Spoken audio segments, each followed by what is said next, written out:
Denny, we wanted it to be Jaylen Warren season. It kind of was. It was weird. Najee Harris had like his best game of the year. If I had told you before the game, Najee Harris would have 20 carries for 99 yards, you'd be like, wow, Steelers were really lying about Jaylen Warren. But he had a good game too. What's the update in the Steelers backfield where both backs now seem to have a role? Yeah. Some are saying I watched this game too, this Steelers Saints game, which before the game on Twitter, I said could be a shootout, folks. And I could not wish that into existence hard enough, unfortunately. Jaylen Warren had a dozen touches here, 9 rushes for 37 yards, 3 catches for 40 yards. He looks like the best back that the Steelers have. Another thing with Najee Harris's production is that over 50 yards of his 99 yards came on a single rush. And I know I don't really like that thing where you say, look, if you take away the good plays, he doesn't have any good plays left. I don't like that. I will say, though, that Najee did very little outside of that explosive run. I think Warren's emergence, both taking snaps and taking pass routes and targets away from Najee Harris, makes Harris very dependent on touchdowns going forward, even if he sees the sort of 20 carry games. Now, will the Steelers be able to generate game script that produces a 20 carry game for Najee Harris very often? I'm going to say no. I mean, Kenny Pickett looked worse than Andy Dalton in this game, and Andy Dalton was pretty bad. So I don't think that we're often going to see that sort of friendly game script for Harris, and Warren needs to be picked up in more leagues this week. Yeah, I mean, the Steelers had almost 40 minutes of possession in this game against the Saints team whose run defense is basically totally collapsed. So they play the Bengals this week. Even if Jamar Chase is not back, the Steelers will not be dictating the pace of play against the Bengals. So what you're talking about is already immediately going to come to fruition this week. If you hold out, they have the Colts, the Falcons, it's not a good schedule, really. Yeah. It's probably better places to look for like a flex RB dart throw than keep Jaylen Warren around. Yeah. The upside, he has a little independent value, and the upside really is like RB1 maybe. Yes, it is. If Najee Harris were to get hurt. That's right. Yeah. So I'm excited about having him on my bench because if Harris were to miss any time down the stretch, you are talking about Warren getting all the workload, like absorbing all the routes, all the pass catching, and of course the carries, even the goal line work with Harris out. So it's very appealing from a fantasy standpoint. Danny, I had to try to talk you into talking about this one, but I think that this time it counts with Isaiah Pacheco. Do you agree? Do you agree? Why does it count this time with Pacheco when he's at best the second best running back in his own backfield? I mean, he's the second best, but he's the first best at getting cannon fodder carries, and that's all we want. That's all we want. Yeah, I guess that does check out. Against the Jaguars this past week, let's see, McKinnon ran way more routes than everybody else. 18, saw 8 targets, caught 6 of those. Only saw the 1 carry. I know Pacheco saw 16 carries, whilst Clyde Edwards-Helaire saw 0.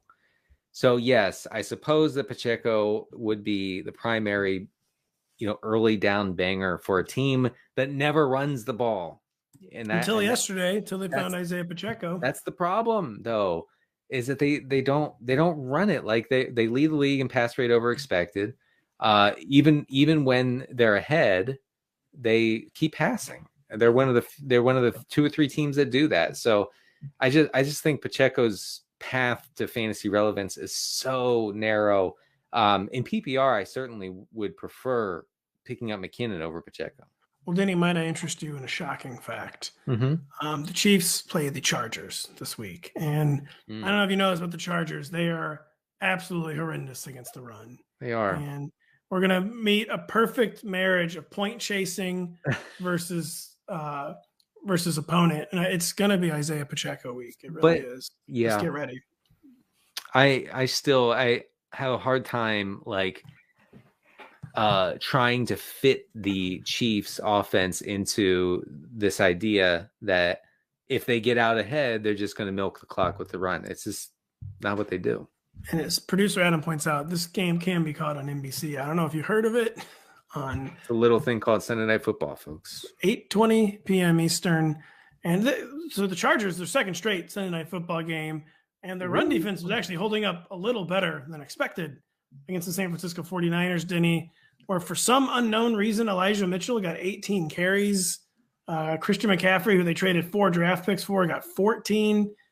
I mean, what the heck is going on? Like Kyle Shanahan said after the game to trigger every CMC drafter in the world, he said, we want carries to be, quote, about even between Elijah Mitchell and Christian McCaffrey, which means that this was not a mistake. Like, this was not like, whoops, we let Mitchell get 18 carries to 14 for McCaffrey. That won't happen again. No, Shanahan came out of that and said, yep, that's what we're looking for, folks. So now McCaffrey did run the routes and saw the targets, not a lot. He did too. He scored the tutter too. He's right. He saw 5 of 7 goal line touches. I'm sorry, not touches, 5 of 7 goal line snaps for the Niners. So it's clear that his role is more valuable than Elijah Mitchell's. But wow, does Mitchell just lop off the top of McCaffrey's fantasy upside with that kind of involvement. I mean, even if this team remains super run heavy, which it will, the fact that if Mitchell's going to get 50% of the carries, that's tough. That's tough for McCaffrey drafters. Say Tutter or Tutty, Denny. Come on. I'll never say Tutter or Tutty.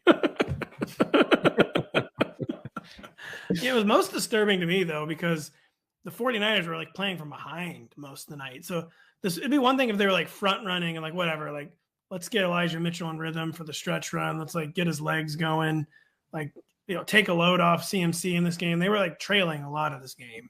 And this was just their plan to run Elijah Mitchell. And Kyle Shanahan has a lot of plans and it'll be different most weeks. I think it only knocks like McCaffrey down a few spots in the RB1 ranks, to be honest, because I do think Kyle Shanahan is going to continue to give every high value touch to Christian McCaffrey.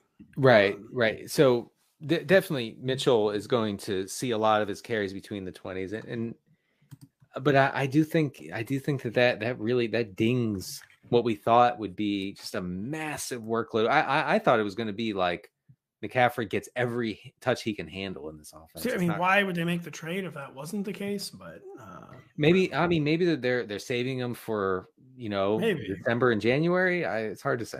Well, we host a show called Galaxy Brains. Maybe we should talk about it. You have to look into it.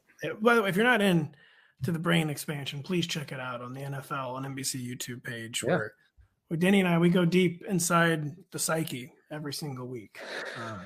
Deep inside, all the way down. Hey, it's Matthew Berry from NBC Sports and Rotoworld.com. Just want to thank you so much for watching what you just watched, or at least being too lazy to click out of it after the autoplay just kept it going. So either way, thank you so much for just letting it scroll by your screen. And now I'd like to ask you respectfully, please subscribe to the NFL on NBC YouTube channel for the latest NFL news, fantasy headlines from Rotoworld, and betting analysis from NBC Sports Edge.